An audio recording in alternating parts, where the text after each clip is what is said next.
যে তাহরিমা পালিয়েছে, ভারতে আছে, এগুলো আপনারা খেয়াল করে দেখবেন।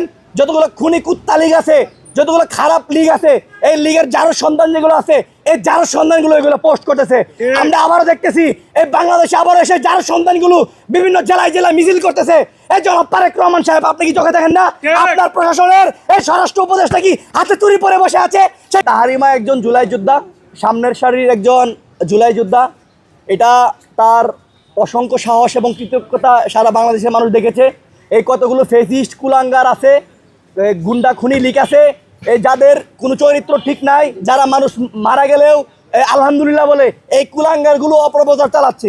তাহরিমা বাসায় আছে, সে একটু অসুস্থ, কারণ তাকে আপনারা জানেন যে দীর্ঘদিন তাকে অবৈধ মামলায় তাকে ট্র্যাক দিয়ে ফাঁসানো হয়েছিল, তার 11 দিন জেল খাটতে হয়েছে। সে মানসিকভাবে একটু অসুস্থ, তার কারণে আমরা তাকে বলছি বাসায় রেস্ট নিতে, এবং সে গতকালকে আরও বেশি অসুস্থ হয়ে যায়, যার কারণে সে একজন ডক্টরকে দেখিয়ে বাসায় আপাতত আছে। কিন্তু সামাজিক যোগাযোগ মাধ্যমে যে ভিডিওগুলো যাচ্ছে